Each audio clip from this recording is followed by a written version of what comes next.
Hello students, क्या हाल चाल है आप लोगों के। उम्मीद करता हूँ सब बढ़िया होंगे और मज़े कर रहे होंगे। तो आज के इस लेक्चर के माध्यम से हम लोग स्टार्ट करने जा रहे हैं एक्सरसाइज 1.1 के questions of chapter number 1 sets of class 11th maths NCERT. इसका इंट्रोडक्शन मैं ऑलरेडी पढ़ा चुका हूँ। तो उसके अंदर बेसिकली हमने आपको बताया था कि सेट क्या होता है, सेट को कैसे रिप्रेजेंट करते हैं, what is roster form of representation of set, what is tabular form of representation of set. Set की कुछ प्रॉपर्टीज़ बताई थी कि सेट के अंदर जो एलिमेंट्स का ऑर्डर है वो इमैटेरियल होता है, यानी कि कोई फ़र्क नहीं पड़ता अगर एलिमेंट्स आगे पीछे हो जाएं।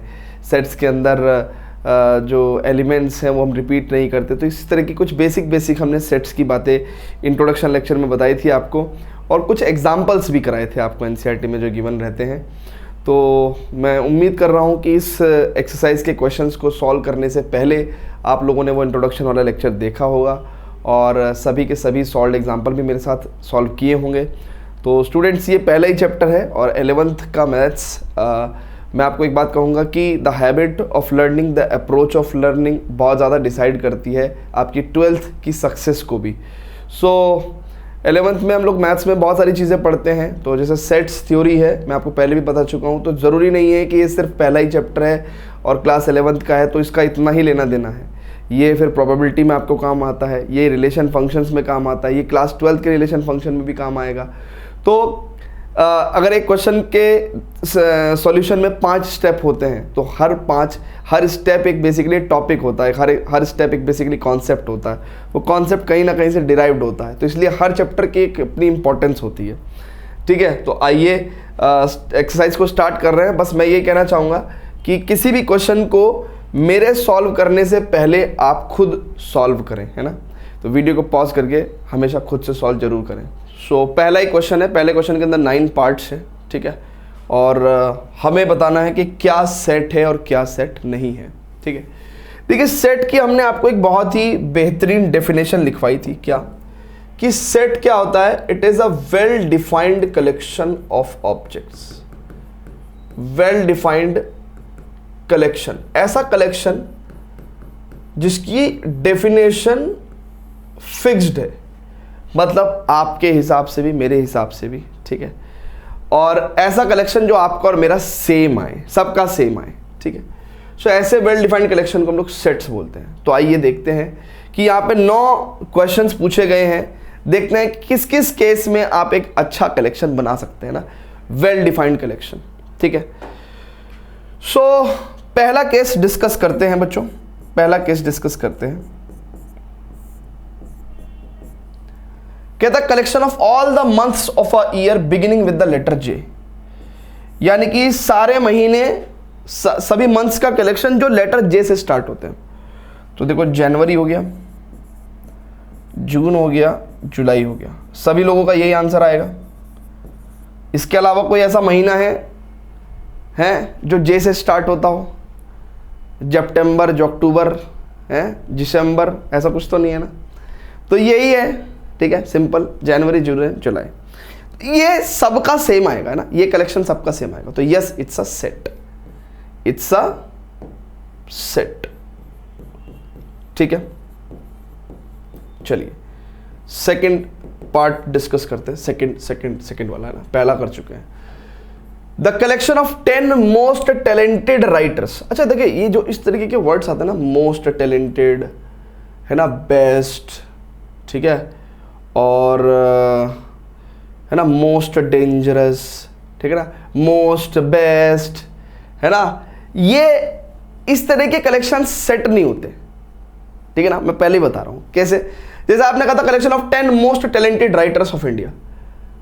अब मान के चलिए आपकी क्लास में सुरभि है, वो कह रही है नहीं, चेतन भगत को 10 मोस्ट टैलेंटेड राइटर्स में रखना चाहिए। बट आपकी क्लास में साहिल है, वो कह रहा है नहीं, चेतन भगत को 10 मोस्ट टैलेंटेड राइटर्स में रखना चाहिए और रश्मि बंसल को 10 मोस्ट टैलेंटेड राइटर्स में रखना चाहिए। अब तीसरा बच्चा कहेगा कि मैं तो इन दोनों राइटर्स को ही नहीं जानता हूं।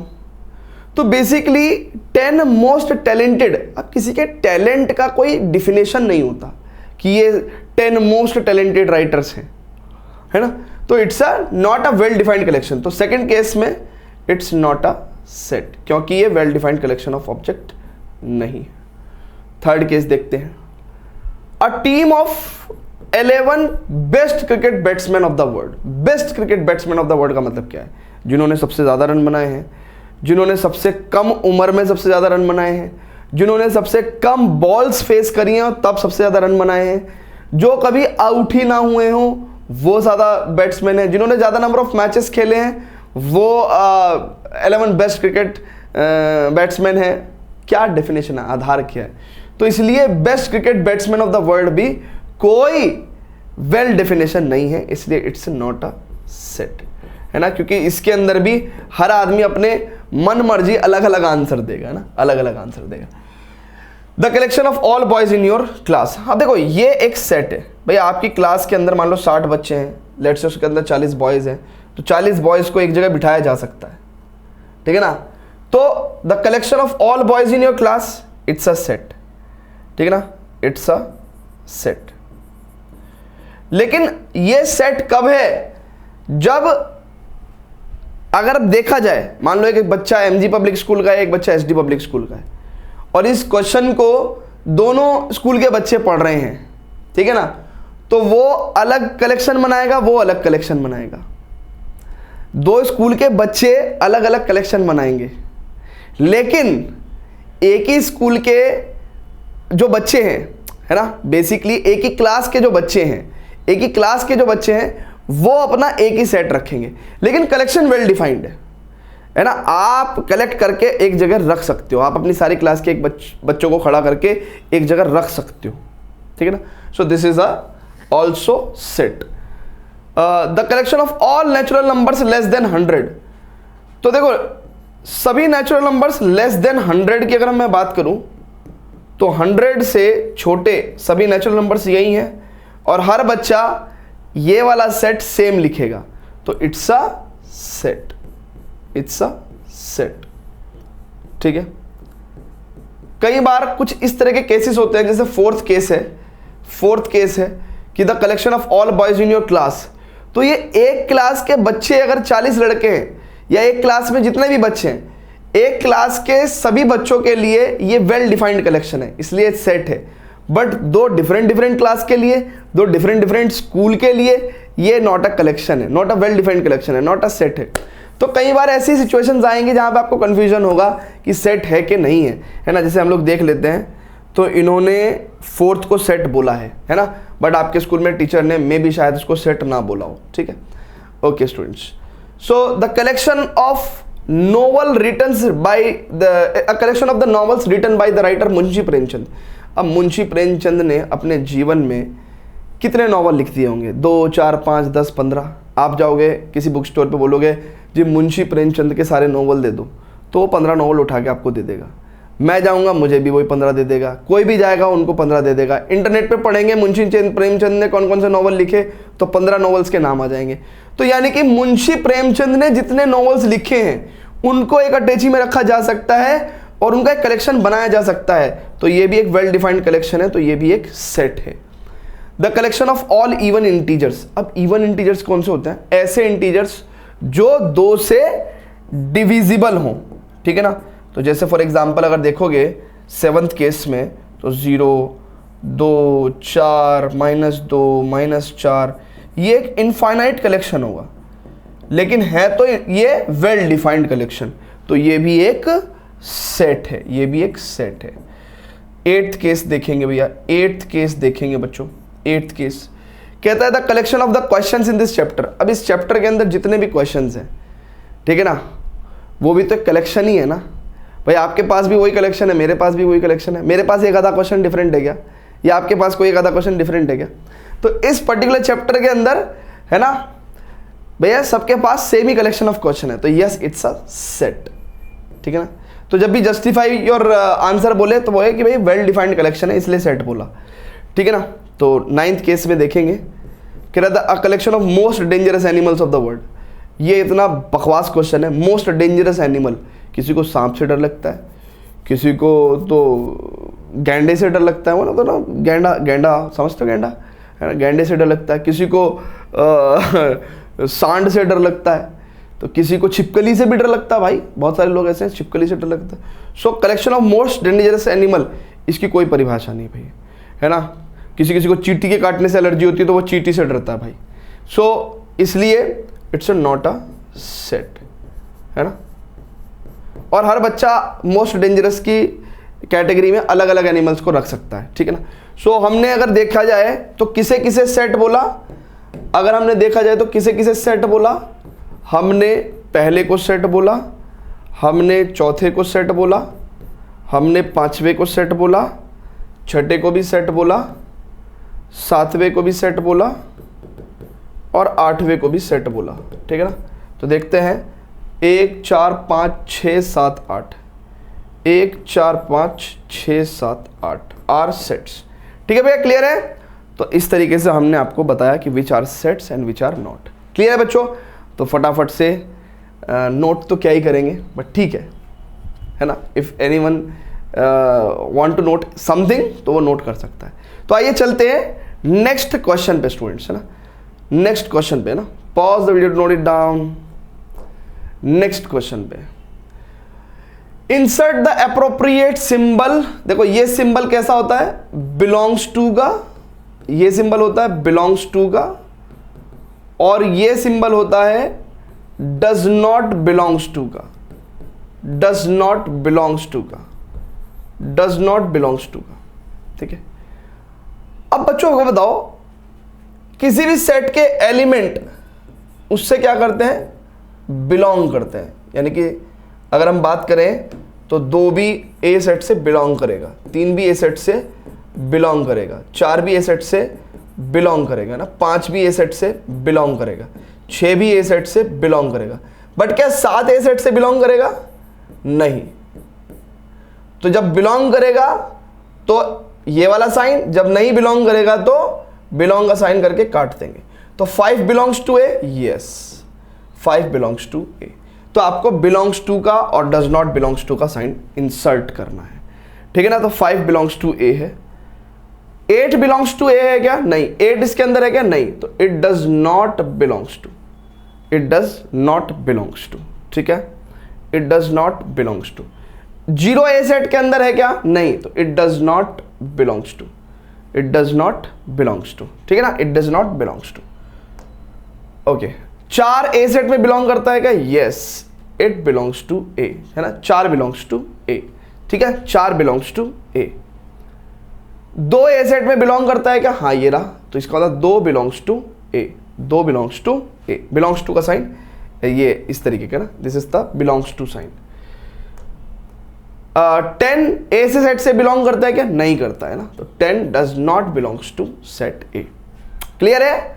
तो ये सेकेंड क्वेश्चन के कुछ 5-6 पार्ट्स थे, तो हमने आपको बता दिया ना, ये तो रिलेटिवली इजी थे। थर्ड क्वेश्चन देखते हैं स्टूडेंट्स, और वो कह रहा है कि यार इन सभी पार्ट्स में, है ना, ये थर्ड क्वेश्चन के कुछ सेवरल पार्ट्स हैं, तो कह रहा है कि इन सभी पार्ट्स में आप लोग रोस्टर फॉर्म लिखिए। रोस्टर मतलब टेबुलर फॉर्म। तो देखिएगा, सभी लोग देखेंगे बच्चों, यहां पे हम लोग रोस्टर फॉर्म लिखेंगे। x क्या है भैया, एक इंटीजर है। इंटीजर कैसा होता है बच्चों, बिना पॉइंट वाले नंबर्स को हम लोग इंटीजर्स बोलते हैं। बिना पॉइंट वाले नंबर्स को हम लोग इंटीजर्स बोलते हैं ना, 0 1 2 3, है ना, -1 -2 -3, है ना। बिना पॉइंट वाले नंबर को हम लोग इंटीजर्स बोलते हैं। तो कह रहा है कि x की वैल्यू -3 और उससे बड़ी होनी चाहिए, यानी कि -3 पे इक्वल का साइन भी लगाया हुआ है। तो -3 -2 -1 0, है ना, 1 2 3 4 5 और 7 से छोटा। तो 7 से छोटा इंटीजर क्या होगा, 6 होगा, है ना। 7 से छोटा इंटीजर क्या होगा भैया, 6 होगा। सो -3 से लेके 6 तक के इंटीजर्स लिख लेते हैं। देखिए यहाँ पे -3 ले सकते हैं हम लोग क्योंकि इक्वल का साइन है, बट 7 नहीं ले सकते, 7 से छोटा लेना पड़ेगा। तो 7 से छोटा इंटीजर क्या होगा बच्चों, 6 होगा, ठीक है ना। तो ऐसे करके हमने इसका रोस्टर फॉर्म लिख दिया, ठीक है, क्लियर है ना। बेबी क्वेश्चन है, बिल्कुल बेबी क्वेश्चन है ना। चलिए आगे चले क्या, है ना। नोट करते चलिएगा, जहां पे भी आपको लगे कि यार ये चीज़ मैं भूल सकता हूं तो नोट करते हुए चलता हूं, ठीक है ना। तो नोट करते हुए चलिएगा प्लीज़, ठीक है, क्लियर है। चलिए बच्चों, अब स्टूडेंट्स बहुत ही ध्यान से देखिएगा, x is a natural number less than 6। अब देखो नेचुरल नंबर्स कौन से होते हैं भैया, 1 2 3 4 5 6 7 8। अब उसने क्या कहा 6 से छोटे, 6 से छोटे, तो 6 से छोटे तो ये है ना भैया, 6 से छोटे तो ये है ना, तो इसका मतलब बी सेट के अंदर हम लोग क्या लिख देंगे 1 2 3 4 5, ठीक है ना। तो नेचुरल नंबर लेस देन 6 क्या लिख दिया हमने, 6 से छोटे हमने नेचुरल नंबर्स लिख दिए हैं, ठीक है भैया। क्लियर है, क्लियर है बच्चों। चलिए आगे बढ़े क्या, आगे बढ़े क्या, जल्दी से बताइएगा। Very good. चलिए तो अब स्टूडेंट्स देखते हैं थर्ड पार्ट, ठीक है, थर्ड पार्ट देखते हैं। थर्ड में वो क्या कह रहा है यार कि यार x ना एक 2 डिजिट का नेचुरल नंबर है, 2 डिजिट का नेचुरल नंबर है, और उसकी जो सम ऑफ डिजिट है वो 8 है। तो देखो 2 डिजिट का नेचुरल नंबर लेना है और सम ऑफ डिजिट 8 लेना है, तो पहला ऐसा नंबर क्या होगा, 2 डिजिट नेचुरल नंबर है ना, 2 डिजिट का नेचुरल नंबर होना चाहिए such that the sum of its digit is 8। तो सबसे पहले स्टार्ट करते हैं 1 7 यानी कि 17 से, है ना, 17 से पहली 2 डिजिट नंबर यही होगी 17। फिर उसके बाद 2 + 6 लेंगे तो 8 आएगा, इट इज 26, फिर 35, फिर 44, फिर 53, फिर 62, 71 एंड 80।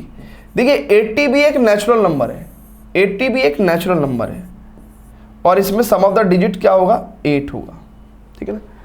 तो इसलिए 17, 26, 35, 44, 53, 62, 71, 80, ठीक है। क्लियर है बच्चों। तो फटाफट से नोट करेंगे बच्चों इसको। तो यहां पे हमने 2 डिजिट नेचुरल नंबर्स लिख दिए हैं जिनका सम ऑफ द डिजिट कितना है 8 है। तो 17, 26, 35, 44, 53, 62, 71, 80, ठीक है भैया। क्लियर है, ठीक है। तो ये सबको क्लियर होना चाहिए। चलिए बहुत बढ़िया, चलें आगे। क्लियर होता चला जा रहा है सबको, वेरी गुड। चलिए तो फोर्थ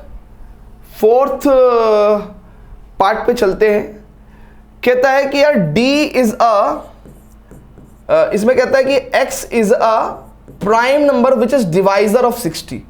तो देखिए सबसे पहले तो प्राइम नंबर्स कौन से नंबर होते हैं बच्चों, एक से बड़े वो नंबर जो सिर्फ अपने आप से और 1 से डिविजिबल हो और किसी से डिविजिबल ना हो। सो 2 3 5 7, ठीक है ना, 8 9 10 11 13, ठीक है, और एंड सो ऑन 14 15 16 17, है ना। So basically these are the prime numbers, है ना। तो एक से बड़े वो नंबर, अब आप देखिए ये जितने भी नंबर्स हैं ये या तो सिर्फ अपने आप से डिविजिबल है या 1 से डिविजिबल है और किसी से डिविजिबल नहीं है। तो कह रहा है कि x is a prime number which is divisor of 60। अब मैं 60 के प्राइम डिवाइजर्स ही ढूंढ लूँ क्या, प्राइम फैक्टर्स ढूंढ लूँ क्या। सो 2 3 6, ठीक है ना, और 2 एकम 2 2 पंजे 10, 3 पंजे 15 और 5 एकम 5। तो देखो ये नंबर्स 2 3 और 5 ही 60 को डिवाइड कर पाएंगे, और यही क्या है, यही प्राइम नंबर्स है। तो यही क्या है, यही प्राइम नंबर्स है। तो यानी कि 2 3 और 5 ये 3 प्राइम नंबर्स ऐसे हैं जो 60 को डिवाइड कर पाएंगे। सो 2 3 एंड 5, है ना, 2 3 and 5 are the set of prime numbers which can divide 60, है ना। So 2 3 5 is the correct answer. ठीक है बच्चों, क्लियर है क्या, जल्दी से बताइएगा, जल्दी से बताइएगा, ठीक है। वेरी गुड बच्चों, वेरी गुड। अब स्टूडेंट्स आगे बढ़ते हैं। तो ये कुछ एक्स्ट्रा जानकारी मैं लिख देता हूँ, but actual answer is only this, है ना, actual answer is only this. ये तो मैं ठीक है थोड़ा सा जानकारी के लिए आप लोगों के लिए लिख देता हूँ, ठीक है ना। So this is the rough work, ठीक है। Okay students, okay. तो फिफ्थ जो है यहाँ पे भी, फिफ्थ पार्ट में भी हमें क्या करना है, रोस्टर फॉर्म में सेट को लिखना है, ठीक है। रोस्टर फॉर्म में सेट को लिखना है। तो set of all the letters in the word trigonometry. देखिए ट्रिगोनोमेट्री, सो टी। अब देखिए जब हम लोग बेसिकली सेट बनाते हैं तो लेटर्स रिपीट नहीं होते। सो देखिए टी इस्तेमाल कर चुके तो वापस से टी नहीं लेंगे, फिर आर आ जाएगा, आर आ जाएगा। अब आर इस्तेमाल कर चुके वापस से आर भी नहीं ले पाएंगे। आई, ठीक है, जी, ठीक है, ओ, अब ओ इस्तेमाल कर लिया, दोबारा से ओ नहीं ले पाएंगे। एन, एम, ठीक है ना, और ए, ई एंड वाई। तो अगर आप बहुत ध्यान से देखोगे तो ये set of all the letters in the word trigonometry है। इसके अंदर अगर आप बहुत ध्यान से देखो तो हमने ओ को रिपीट नहीं किया, टी को रिपीट नहीं किया और आर को रिपीट नहीं किया। सो इस तरीके से हम लोग क्या करते हैं, रोस्टर फॉर्म बनाते हैं of the letters of the word, ठीक है ना। सो उसके अंदर क्या होता है भैया, लेटर्स रिपीट नहीं होते। सो ट्राइगोन में, ट्राइगोन में, है ना, ट्राइगोन में, है ना। इस तरीके से आपके पास एक ये रोस्टर फॉर्म आ गया है ना। ये सभी के सभी कॉन्सेप्ट्स हम लोग डिस्कस कर चुके हैं ऑलरेडी अपनी इंट्रोडक्शन एक्सरसाइज के अंदर, ठीक है। क्लियर है बच्चों, चलें आगे, चलें क्या, वेरी गुड। सो स्टूडेंट्स अब आगे चलते हैं। सो थर्ड का सिक्स्थ पार्ट भी है और सिक्स्थ पार्ट के अंदर वो हमसे क्या कह रहे हैं, सिक्स्थ पार्ट के अंदर वो हमसे कह रहे हैं कि भैया set of all the letters of the word better. So B ले लिया हमने, ठीक है, ई ले लिया बच्चों हमने, तो ई ले लिया तो दोबारा नहीं लेंगे, टी ले लिया तो टी ले लिया तो दोबारा टी नहीं लेंगे। So it is BETR। So ऐसे हमने roster form of the letters, है ना, roster form of the set of all the letters in the word better, ठीक है ना। सो BETR, BETR। क्लियर है बच्चों, जल्दी से बता दीजिए, क्लियर है, क्लियर है, क्लियर है, क्लियर है, अरे क्लियर है, क्लियर है, क्लियर है, बिल्कुल अच्छी बात है। चलें आगे, चलें क्या, चलिए। सो अब आगे बढ़ते हैं एंड फोर्थ क्वेश्चन स्टार्ट हो जाता है। अब फोर्थ क्वेश्चन में उसने रोस्टर फॉर्म में आपको रिलेशन दे रखा है ना। सो ये मिसप्रिंटिंग है, बेसिकली सेट हमेशा with in the curly braces होगा, ठीक है ना, with in the curly braces होगा। तो यहां पे इस सेट को हमें क्या लिखना है बच्चों, सेट बिल्डर फॉर्म में लिखना है। सेट बिल्डर फॉर्म कौन सी होती है, सेट को बनाने वाली फॉर्म, सेट को बनाने वाली फॉर्म, सेट को बनाने वाली फॉर्म, ठीक है भैया, ठीक है। अब स्टूडेंट्स बहुत ही ध्यान से देखेंगे, अब स्टूडेंट्स बहुत ही ध्यान से देखेंगे, अब स्टूडेंट्स बहुत ही ध्यान से देखेंगे। Right the following sets in the set builder form. अब मान लेते हैं स्टूडेंट्स ये सेट ए है। अब इस ए सेट को हमें क्या करना है, सेट बिल्डर फॉर्म में लिखना है। तो सेट को बनाने वाली फॉर्म यानी कि एक ऐसी फॉर्म लिखनी पड़ेगी हमें, एक ऐसी फॉर्म लिखनी पड़ेगी हमें जिससे सेट को बनाया जा सके। यानी कि इस सेट के अंदर एलिमेंट्स हैं x और इस x की प्रॉपर्टी क्या है। अब देखो इन नंबर्स की प्रॉपर्टी क्या है, ये सब 3 के मल्टीपल्स हैं, 3 × 3, 3 दूनी 6, 3 × 9, 3 × 12। तो x क्या है, 3 का मल्टीपल है, 3 का मल्टीपल है। वेयर n की वैल्यू कितनी है, n की वैल्यू कितनी है, 1 2 3 एंड 4। तो या तो आप ऐसे भी लिख सकते हो, या तो आप ऐसे भी लिख सकते हो, या कोई बच्चा ऐसे भी लिख सकता है कि भैया ए सेट है, उसके अंदर एलिमेंट x है और उसकी प्रॉपर्टी क्या है कि x 3 का मल्टीपल है, वेयर n क्या है, नेचुरल नंबर है। n क्या है बच्चों, n is a natural number, n is a natural number, n एक नेचुरल नंबर है लेस देन और इक्वल्स टू 4, लेस देन और इक्वल्स टू 4, और इक्वल्स टू 4।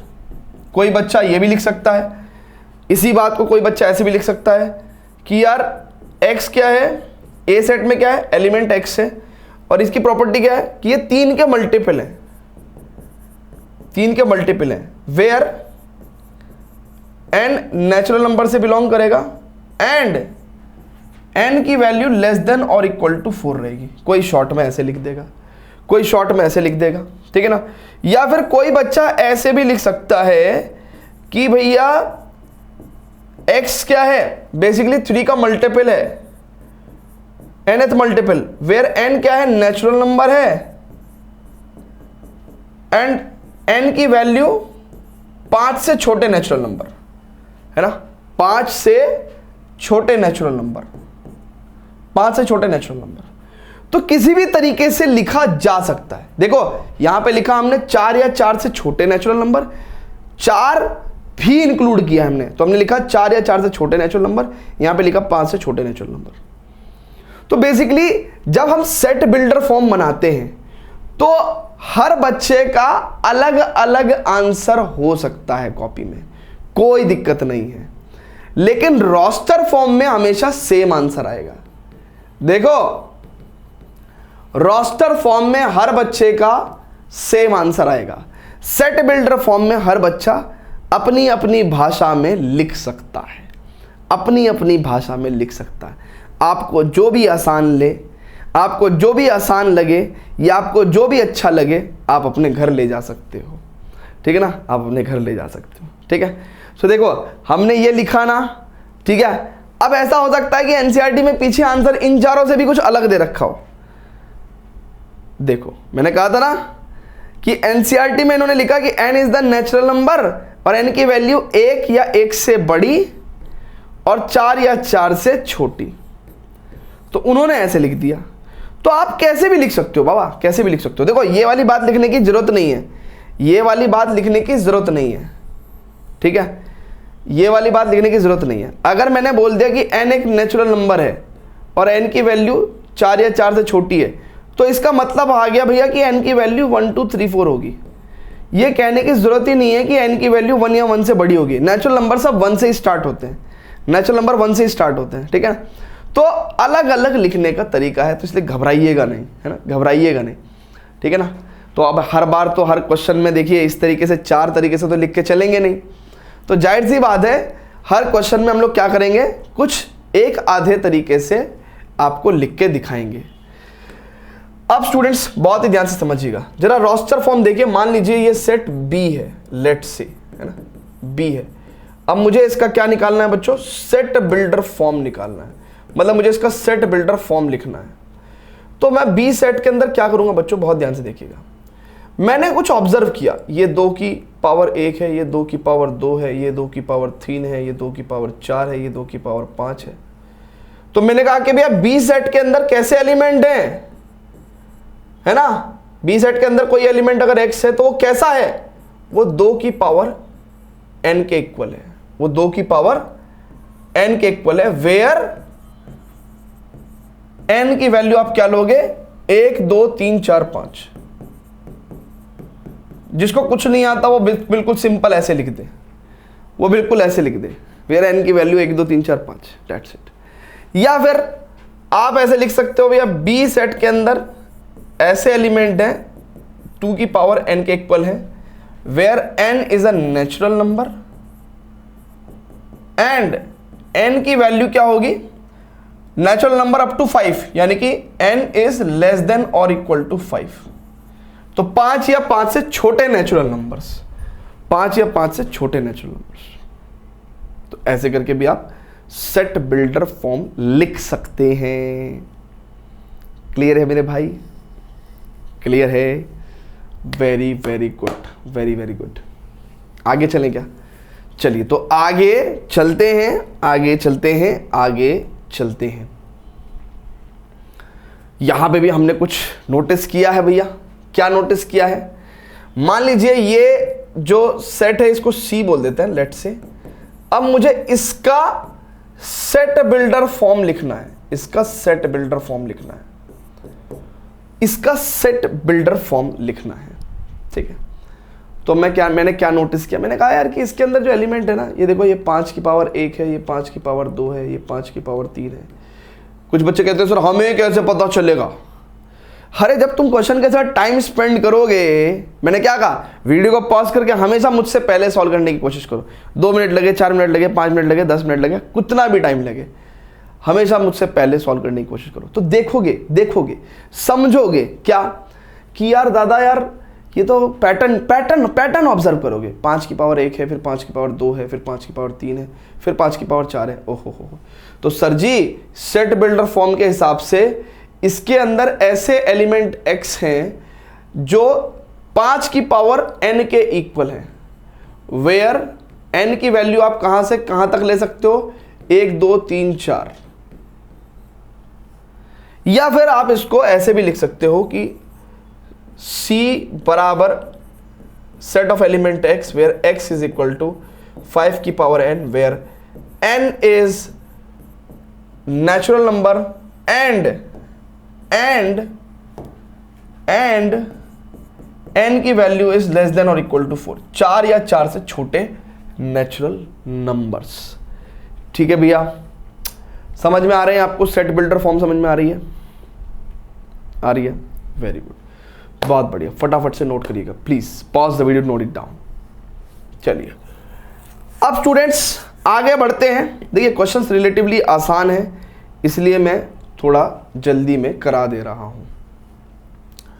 अब स्टूडेंट्स मुझे यहां पे एक चीज समझ में आई कि लेट से ये सेट मैंने डी बोल दिया ना, अब मुझे इसका सेट बिल्डर फॉर्म लिखना है। क्या लिखना है? सेट बिल्डर फॉर्म लिखना है।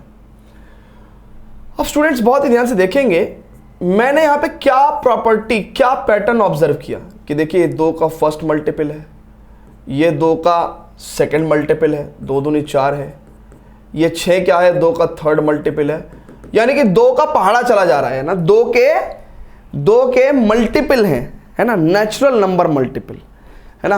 अगला एलिमेंट क्या होगा, 2 का फोर्थ मल्टीपल हो जाएगा, ऐसे ऐसे। तो यानी कि मैं क्या कह रहा हूं कि x एलिमेंट क्या है, 2 का मल्टीपल है, nth मल्टीपल, वेयर n क्या लेंगे हम लोग, natural numbers, 1 2 3 4 and so on, where n belongs to natural number. कुछ भी कहने की जरूरत नहीं है कि 1 2 होगा, 3 होगा, 4 होगा, अरे n नेचुरल नंबर है भैया। अब नेचुरल नंबर जाहिर सी बात है कहां से शुरू होते हैं, 1 2 3 4 5 6 7 एंड सो ऑन, चलता रहेगा भैया, ये इनफाइनाइट सेट है, ठीक है ना। तो बस आप यहीं पे ही खत्म कर दो कि भैया आप 2 के मल्टीपल लिखो, वो कहेगा कितने मल्टीपल लिखने हैं, इनफाइनाइट मल्टीपल। n की जगह नेचुरल नंबर लिखते रहो तो 2 एकम 2, 2 दूनी 4, 2 3 6, 2 चौक 8, 2 5 10, 2 6 12, 2 7 14, 2 8 16, 2 9 18, 2 दाम 20, है ना, ऐसे करके चलता रहेगा, चलता रहेगा, जिंदगी भर चलता रहेगा। ठीक है, क्लियर है क्या? तो जिंदगी भर ऐसे ही चलता रहेगा। तो सिंपल है, x is equal to 2n, और यहां पे तो उन्होंने लिख दिया x is an even natural number. तो मैं कह रहा हूं ना कि हर बंदा अपने तरीके से लिख के दिखाएगा, एंड सही बात है ना। इसको हम ऐसे भी लिख सकते हैं कि भैया इसका मतलब है ना, जैसे हमने 2 के मल्टीपल ऑब्जर्व करे, कोई बंदा ये भी तो ऑब्जर्व कर सकता है ना कि अरे यार इवन नेचुरल नंबर्स आ रहे हैं, x is even natural number, ठीक है। अब मैं कोई अंतर्यामी थोड़ी हूं कि एनसीईआरटी में पीछे आंसर क्या दे रखा है, मुझे क्या पता, मैंने ये नोटिस किया, एनसीईआरटी ने ये नोटिस किया, बात खत्म हो गई। ठीक है, क्लियर है? क्लियर है क्या? चलिए तो फटाफट से नोट करिएगा। आगे चले क्या स्टूडेंट्स, जल्दी से बताइएगा, आगे चले। वेरी गुड, आ रहा है आप लोगों को समझ में? ओके, सो जरा गौर से देखिए थोड़ी देर तक। मान लो ये सेट E है और मुझे इसका क्या लिखना है, सेट बिल्डर फॉर्म लिखना है। वीडियो को पॉज करिए थोड़ी देर और ऑब्जर्व करिए E सेट के अंदर कैसे एलिमेंट्स हैं, इनकी क्या प्रॉपर्टी है। तो मैंने देखा यार ये 1 का स्क्वायर है, ये 2 का स्क्वायर है, ये 3 का स्क्वायर है, और हम लोग 10 के स्क्वायर तक की बात कर रहे हैं। तो इसका मतलब x क्या है बेसिकली इसके अंदर, या E क्या है, सेट ऑफ एलिमेंट्स x है, जबकि x की डेफिनेशन क्या है कि भैया n स्क्वायर, यानी कि नेचुरल नंबर का स्क्वायर लेना है, वेयर n क्या है, नेचुरल नंबर है, एंड कैसा नेचुरल नंबर है, n की वैल्यू 1 से स्टार्ट होगी और 10 तक जाएगी। तो ग्रेटर देन और equal to 1 and less than और इक्वल टू 10। ठीक है, क्लियर है? अरे जल्दी बोलो ना, क्लियर है क्या? So x is equal to N square. अब देखो ना, आप n की जगह 1 रखोगे तो 1 का स्क्वायर मिलेगा 1, फिर n की जगह 2 रखोगे तो 2 का स्क्वायर 4 मिलेगा, 3 रखोगे तो 3 का स्क्वायर 9 मिलेगा, और कहाँ तक जाना है आपको? 10 तक, तो 10 का स्क्वायर 100 मिलेगा। ठीक है, तो ऐसे करके आपको इसकी सेट बिल्डर फॉर्म लिखनी है। जल्दी बताइए, क्लियर है क्या? चलिए, बहुत बढ़िया बात है। आगे ऐसे ही चलते रहते हैं। तो देखिए यहाँ पे इस तरीके से इसने सेट बिल्डर फॉर्म दी है हमको। ठीक है, ओके। अब स्टूडेंट्स वो कह रहे हैं list all the elements of the following sets. अब वापस से कभी देखो ना, ये जो 5वें क्वेश्चन पे आ गए, 4थे क्वेश्चन पे सेट बिल्डर फॉर्म लिखने को बोला, उससे पिछला क्वेश्चन जो 3rd क्वेश्चन था उसमें रोस्टर फॉर्म लिखने को बोला। अब वापस से कह रहा है लिस्ट ऑल द एलिमेंट्स, यानी कि फिर से रोस्टर फॉर्म लिखने को बोल रहा है। तो रोस्टर फॉर्म, टेबुलर फॉर्म, जब 2 ही टॉपिक है ना, सॉरी, रोस्टर फॉर्म और सेट बिल्डर फॉर्म, तो 2 ही टॉपिक है इस पर्टिकुलर एक्सरसाइज के अंदर। तो बार बार कई बार कभी कभी आपको बोलेगा सेट बिल्डर फॉर्म में लिखो, कभी बोलेगा रोस्टर फॉर्म में लिखो, है ना। रोस्टर फॉर्म में हम क्या करते हैं? सभी एलिमेंट्स को लिस्ट डाउन करते हैं। ठीक है, सो आइए जरा देखते हैं। तो कहता है कि भैया list all the elements of the following sets. तो क्या करेंगे भैया? ऑड नेचुरल नंबर, यानी कि 1 3 5 7 and dot dot dot, 3 dot है ना, व्हाट्सएप की तरह नहीं dot dot dot dot dot dot dot, ऐसे नहीं, 3 डॉट, मतलब इनफाइनाइट तक जा रहा है ना। तो 1 3 5 7 dot dot dot, that's it. ठीक है ना, तो उन्होंने 7 नहीं लिखा, बट ठीक है, आप लोगों ने 7 के बाद डॉट डॉट डॉट लगा दिया, कोई दिक्कत नहीं है। कोई बच्चा 9 के बाद भी डॉट डॉट डॉट डॉट लगा सकता है। ठीक है, क्लियर है? तो ऐसे करके एलिमेंट्स को लिस्ट डाउन करना है, और यही क्या है आपकी रोस्टर फॉर्म। देखिए सिंपल है, रोस्टर फॉर्म और टेबुलर फॉर्म में क्या करते हैं हम लोग एलिमेंट्स को लिस्ट करते हैं, है ना। एलिमेंट्स को क्या करते हैं? Elements are listed and separated by comma. ठीक है, तो एलिमेंट्स क्या होते हैं? Within the curly braces होते हैं, हम लोग कलेक्शन बनाते हैं, सेट बनाते हैं, और कॉमा से सेपरेट करते रहते हैं। ठीक है ना, सो ये रोस्टर फॉर्म ही है आपकी। ठीक है, चलें आगे बच्चों। अब वो कह रहा है कि x इज एन इंटीजर। देखो इंटीजर क्या होता है बच्चों? बिना पॉइंट वाला नंबर, यानी कि विदाउट डेसिमल वाला नंबर। तो देखिए अब उसने क्या कहा, x की वैल्यू -12 से बड़ी लेनी है। तो देखिए -12 से बड़ा इंटीजर लेना है, एंड 9/2 से छोटा इंटीजर लेना है, यानी कि -0.5 से बड़ा इंटीजर लेना है और 4.5 से छोटा इंटीजर लेना है। तो यानी कि मैं x का वैल्यू क्या लूंगा? इससे बड़ा इंटीजर क्या होगा भैया? 0, -0.5 से बड़ा इंटीजर 0, 1 2 3 4, और 4.5 से छोटा इंटीजर लेना है मेरे को। तो यानी कि मेरे पास आ गया, मेरे पास -0.5 से बड़ा आ गया इंटीजर और 4.5 से छोटा आ गया। तो यही मेरा क्या होगा बच्चों? यही मेरा रोस्टर फॉर्म होगा बी सेट का, यही मेरा रोस्टर फॉर्म होगा बी सेट का। ठीक है, सो 0 1 2 3 4। ठीक है भैया, क्लियर है? बाकी इंफॉर्मेशन हम हटा सकते हैं, है ना। बाकी इंफॉर्मेशन तो आपको सिर्फ समझाने के लिए लिखी है। ठीक है, सो ऐसे करके हमने इंटीजर्स लिख दिए, यानी कि बिना पॉइंट वाले नंबर -12 से बड़े और 9/2 से छोटे। ठीक है, तो 0 1 2 3 4। क्लियर है बच्चों? क्लियर है आप लोगों को? जल्दी से बताइएगा। हम लोग फास्ट तो नहीं चल रहे हैं, आई थिंक बहुत स्लो चल रहे हैं, और एक्सरसाइज भी बहुत इजी है। सो आई थिंक ऐसा कुछ नहीं है, मुझे तो ऐसा नहीं लग रहा है कि हम लोग कुछ फास्ट चल रहे हैं। ठीक है ना, बाकी आप कमेंट करके बताइएगा, सो दैट अगले लेक्चर्स में जो आपके लिए अपकमिंग लेक्चर्स हैं उनमें हम लोग अपनी स्पीड को थोड़ा सा आपके हिसाब से सेट कर सकें। ठीक है, चलिए तो स्टूडेंट्स बहुत ही ध्यान से देखेंगे, यहाँ पे भी हमें इसका रोस्टर फॉर्म लिखना है बच्चों, रोस्टर फॉर्म लिखना है ना। और मेरे बिना कहे हमेशा आप वीडियो को पॉज करके खुद से सॉल्व करने की कोशिश ज़रूर करें, खुद से सॉल्व करने की कोशिश ज़रूर करें। ठीक है, ओके। तो सी x is an integer and x² का वैल्यू लेस देन और इक्वल टू 4 है। तो सी इसके अंदर क्या आएंगे? इंटीजर्स आएंगे। देखिए इंटीजर्स होते हैं बिना पॉइंट वाले नंबर, है ना, विदाउट डेसिमल वाले नंबर, विदाउट पॉइंट वाले नंबर। अब वो कह रहा है कि यार ऐसे नंबर लेने हैं, ऐसे इंटीजर लेने हैं जिनका स्क्वायर 4 या 4 से छोटा हो, जिनका स्क्वायर 4 या 4 से छोटा हो, ठीक है, जिनका स्क्वायर 4 या 4 से छोटा हो। एक छोटा सा मैं आपको आइडेंटिटी लिखवा ले रहा हूं, है ना, बाद में कल को आप जब थोड़े से बड़े हो जाओगे ना, थोड़ा सा पढ़ने लगोगे, तो x की वैल्यू, एक्स स्क्वायर अगर लेस देन ए स्क्वायर है तो x की value greater than equal to minus a होती है और less than equal to plus a होती है। अगर आप इसको याद रख सकते हैं तो यानी कि आपके क्वेश्चन में क्या कहा गया है, x square is less then 4 square यानी कि 2 स्क्वायर, तो आप क्या बोल सकते हो कि x की वैल्यू ग्रेटर देन और equal to -2 and less than और इक्वल टू +2। तो यानी कि मुझे x कैसा चाहिए, x क्या है, इंटीजर है, बिना पॉइंट वाला नंबर, तो -2 से शुरू करना है और बिना पॉइंट वाले नंबर लिखने हैं, ठीक है ना, और 2 तक लिखने हैं। तो बेसिकली यही मेरा क्या है, यही मेरे इंटीजर्स हैं जिनका स्क्वायर अगर आप देखो, इन सभी के स्क्वायर या तो 4 के बराबर होंगे या 4 से छोटे होंगे, ठीक है ना। तो ये बहुत ही इजी वे में मैंने आपको बताया है कि अगर यार ये प्रॉपर्टी याद रख सकते हैं तो ये क्वेश्चन का आंसर आप बहुत इजीली लिख सकते हैं, ठीक है ना। अच्छा, मान लो जिनको इन प्रॉपर्टी से नहीं करना, ठीक है, अच्छा 11वीं क्लास में इनइक्वलिटी जाके आपका चैप्टर नंबर नई एनसीईआरटी के हिसाब से 5 है, तो वहां पे सीखने को मिल पाएगा आपको।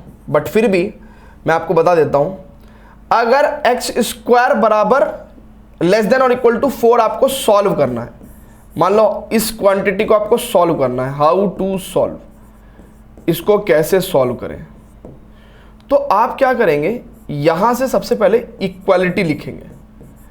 क्या लिखेंगे, इक्वालिटी लिखेंगे। उससे क्या आएगा, X square minus 4 equal to 0, यानी कि x माइनस 2 और x प्लस 2।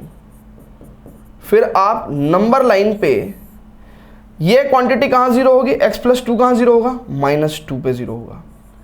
ये क्वांटिटी कहां 0 होगा, ये वाली क्वांटिटी कहां 0 होगी, x माइनस 2, है ना, x इक्वल टू 2 पे, ठीक है ना। बेसिकली आपको x माइनस 2 0 रखोगे तो आपको x इक्वल टू 2 मिल जाएगा, और x प्लस 2 0 रखोगे तो x इक्वल टू -2 मिल जाएगा। अब आपको रियल नंबर के जो इंटरवल्स है वो मिल गए, यानी कि 3 टुकड़े में आपको जो है इंटरवल्स मिल गए।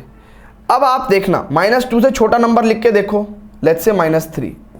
अब अगर आप -3 चेक करके देखोगे तो क्या -3 का स्क्वायर 4 से छोटा है, नो, ठीक है। क्या अगर +3 का बात रखें तो 3 का स्क्वायर 4 से छोटा है ना, x की जगह 3 रख के देखा ना हमने, नो। अब -2 और 2 के बीच का कोई नंबर रख के देखो तो क्या 0 का स्क्वायर 4 से छोटा है, यस। तो यानी कि आपका जो सॉल्यूशन रीजन है वो ये है, आपका सॉल्यूशन रीजन क्या है, ये है, यानी कि आपको -2 से लेके और +2 तक के नंबर्स आपको मिलेंगे। अब आप इसको सबको हटा दीजिए या रहने दीजिए। अब आप देखिए, जब आपका सॉल्यूशन रीजन ये है तो -2 से लेके और +2 तक कितने इंटीजर्स आपको मिल रहे हैं, -1, 0, +1 और 2। तो यही आपके क्या हो गए, ऐसे नंबर्स हो गए जिनका स्क्वायर 4 या 4 से छोटा है। तो आप ऐसे भी सीख सकते हैं, ठीक है। और अगर वैसे सीख सकते हैं तो इससे अच्छी कोई बात ही नहीं है, ठीक है स्टूडेंट्स। तो हमने लेकिन आपको ऐसे नंबर्स का सेट दिया जिनका स्क्वायर 4 या 4 से छोटा होगा, ठीक है बच्चों, क्लियर है क्या, है ना। तो मैं उम्मीद कर रहा हूं कि ज़्यादातर बच्चे इस मेथड के साथ ही जाएंगे, ठीक है। ओके स्टूडेंट्स, क्लियर है, चलें आगे बढ़ें क्या, चले क्या, pause the video, note it down बच्चों, pause the video, note it down, ठीक है। तो ऐसे ही करके हौले हौले हम लोग एंटायर एक्सरसाइज भी ख़त्म करेंगे, ऐसी चैप्टर्स ख़त्म करेंगे, नेक्स्ट चैप्टर पर प्रोसीड करेंगे, ऐसे ही बस आप अपनी पढ़ाई को कंटिन्यूअस रखना। तो -2, -1, 0, 1, 2 इज़ द आंसर, ठीक है। X is a letter in the word loyal, है ना, लोयल, सो लोयाल भी बोल सकते हैं, ठीक है, लॉयल भी बोल सकते हैं, ठीक है, कुछ भी बोल दो, जो आपकी मर्जी। So X is the letter in the word loyal, तो यानी कि पहला लेटर एल है, अथवा एल एक बार ले चुके दोबारा नहीं लेंगे, फिर ओ लिया, ओ वापस से रिपीट नहीं हो रहा है, वाई लिया एंड ए लिया, सो लोया, ठीक है ना। So this is basically the roster form और tabular form of the given set builder form. ठीक है, तो हमने ऐसे एलिमेंट्स को लिस्ट डाउन कर दिया है। ठीक है बच्चों, क्लियर है क्या? जल्दी से बताइएगा। Very good. अब स्टूडेंट्स आगे चलते हैं and let's see here okay, let's see here. देखते हैं भैया, बहुत ही ध्यान से देखते हैं। कह रहे list all the elements of the following sets, है ना, list all the elements of the following sets. कह रहे x is the month of year not having 31 days. हाँ, तो ऐसा आपको मंथ लिखना है जिसके अंदर 31 दिन नहीं होते। तो जनवरी में होते हैं, फरवरी में नहीं होते, ठीक है ना, मार्च में होते हैं, अप्रैल में नहीं होते, फिर जनवरी, फरवरी, मार्च, अप्रैल, मई, जून में भी 31 डेज नहीं होते। जनवरी, फरवरी, मार्च, अप्रैल, मई, जून, जुलाई होता है, अगस्त भी होता है, सितंबर में नहीं होते, ठीक है ना, अक्टूबर, नवंबर में भी 31 डेज नहीं होते, फिर दिसंबर में होते हैं। सो आपको सिखाया होगा ये ना आपके स्कूल में ना, ये परफेक्ट टेक्निक है पूरे भारत में, क्या मेरे ख्याल से पूरी दुनिया में यही सिखाया जाता है ना, क्या पता इसी के हिसाब से रखा गया होगा ना कि कब 31 दिन होंगे, कब 30 दिन होंगे ना। ठीक है, चलिए, तो फरवरी, अप्रैल, जून, सितंबर एंड नवंबर, ठीक है ना, फरवरी, अप्रैल, जून, सितंबर एंड नवंबर, इसमें 31 दिन नहीं होते हैं। ठीक है, क्लियर है बच्चों? क्लियर है, वेरी गुड। चलिए, so list all the elements of the following sets. X is a consonant in the English alphabet which precedes K। देखिए यहां पे कुछ बातें समझनी पड़ेंगी। कॉन्सोनेंट का मीनिंग क्या होता है, प्रीसीड्स का मीनिंग क्या होता है। देखो कॉन्सोनेंट क्या होता है ना, देखो इंग्लिश अल्फाबेट्स में दो तरह के वर्ड्स होते हैं ना, लेटर्स होते हैं, दो तरह के लेटर्स। एक होते हैं वॉवल्स, है ना, जिनको नहीं पता उनको बता दूं। वॉवल्स होते हैं ए आई ओ यू। अगर आप देखोगे तो वॉवल्स बेसिकली हमारे गले से निकलते हैं ना, ए आई ओ यू। इसके अलावा जो अदर कॉन्सोनेंट्स हैं उसमें हमारी पूरे मुंह का इस्तेमाल होता है ना, लिप्स कहीं ना कहीं टच कर रही होती है, जैसे बी, सी, डी, है ना। फिर ई बोलेंगे तो देखो ई के अंदर जीभ कहीं पे भी नहीं गई है ना, यहां से निकल रही है आवाज, यहां से। सो जो तभी इसको इनको स्वर और व्यंजन बोलते हैं ना। स्वर कहां से निकलते हैं, आ गले से, ठीक है। So vowels A I O U and the rest जितने भी हैं B, C, D, F, G, है ना, ये सब क्या है, ये सब कॉन्सोनेंट्स हैं, ठीक है ना, एंड सो ऑन, ठीक है ना। बाकी जितने भी हैं बाकी सारे कॉन्सोनेंट्स, ठीक है। तो वो कह रहा है इसका हमें क्या लिखना है भैया, रोस्टर फॉर्म लिखना है। तो कह रहा है कि भैया x is a consonant in the English alphabet which precedes k। x is a consonant in the English alphabet which precedes k। Precedes मतलब k से पीछे। अगर वर्ड बोलता सक्सीड तो सक्सीड मतलब k से आगे। अगर वर्ड बोलता सक्सीड तो सक्सीड मतलब आगे, प्रीसीड मतलब पीछे। सो k से पीछे। अब देखो हम मान लो लेटर लिखते हैं ए बी सी डी, ठीक है ना, E, A B C D, E F G H I J के।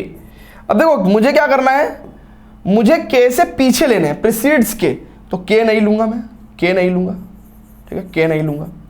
अच्छा मतलब मैं क्या लूंगा, मैं के से पीछे वाले ले रहा हूं ना, पीछे वाले।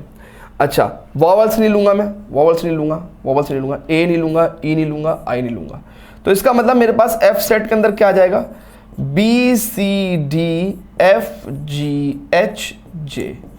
तो ये मेरे पास set of consonants in the English alphabet which precedes K. तो B C D F G H J, B C D F G H J, ठीक है।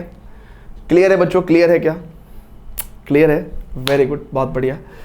चलिए स्टूडेंट्स, तो इसी के साथ हमारा 5th क्वेश्चन भी खत्म हो जाता है एंड लास्ट में क्वेश्चन बचता है जो कि एक मैचिंग टाइप क्वेश्चन है।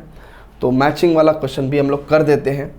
तो आइए जरा देखते हैं कौन सा बेसिकली एक्सरसाइज सॉरी कौन सा number in the left side कौन से option in the right side को मैच करता है।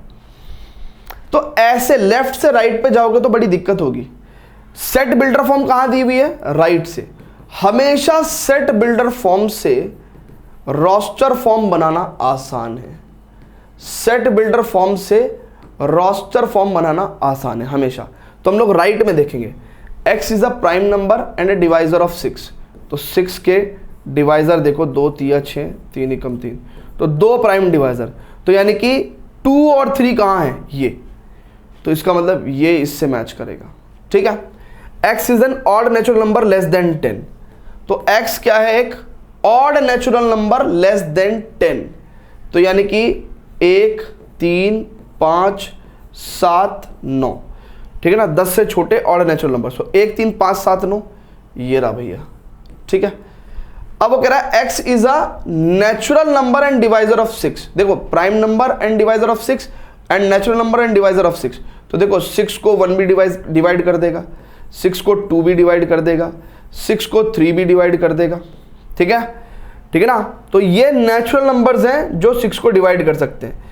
4 नहीं कर सकता, 5 नहीं कर सकता, और 6 को 6 भी डिवाइड कर देगा, ठीक है ना। तो 1 2 3 6 1 2 3 6 अगर आप लोगे तो this is this answer. X is a letter of the word mathematics. तो ये तो किसी को भी दिख जाएगा भाई, यही आंसर होगा, ठीक है। क्लियर है क्या? तो हाँ, अगर बहुत ज़्यादा ऑप्शंस होते हैं तो हम लोग सोचते थोड़ा सा सॉल्व करके देखते है ना, बट ठीक है, क्लियर है। सो स्टूडेंट्स, यहाँ पे खत्म हो जाती है हमारी एक्सरसाइज के सभी क्वेश्चंस, ठीक है। उम्मीद कर रहा हूँ आपको बेहतरीन तरीके से ये सारे के सारे क्वेश्चंस के सॉल्यूशन समझ में आए होंगे। एंड ऐसे ही सक्सेसिवली हम लोग इसके बाद 1.2 1.3 एंड ऐसे ही है ना, exercise wise we will be start uploading you know the solutions of these all these exercises, ठीक है। सो जैसा भी आपको फील हो प्लीज़ कमेंट करिएगा, इट वॉज गुड, नाइस, कुछ रिक्वायरमेंट है, कोई करेक्शन, कुछ इम्प्रूवमेंट की नीड है तो बताइएगा, पहली चीज़। दूसरी चीज़, अपने सभी फ्रेंड्स के साथ शेयर करिएगा सो दैट इस भीड़ में कहीं ना कहीं हम आपके फ्रेंड्स तक पहुंच सकें, है ना। आपके सपोर्ट के बिना दैट इज़ नॉट पॉसिबल। तीसरा, स्टूडेंट्स कमेंट तो करना ही है वट एवर यू फील, और हो सके तो सेशन को लाइक करिएगा। और इस लेक्चर के नोट्स आपको CBC क्लास ऐप, डिस्क्रिप्शन में आपको ऐप का लिंक मिलेगा, वहाँ पे फ्री स्टडी मटेरियल सेक्शन के अंदर जाके ऐप का लिंक में इस पर्टिकुलर लेक्चर के नोट्स मिल जाएंगे। In fact not only this lecture, 11वीं क्लास के जितने भी तमाम लेक्चर्स हैं उन सभी के नोट्स आपको वहाँ मिल जाएंगे, सो दैट आप कभी भी on the way on the go scroll up scroll down से रिवाइज कर सकते हैं सभी चैप्टर्स को। Thank you very much students, love you all and bye bye.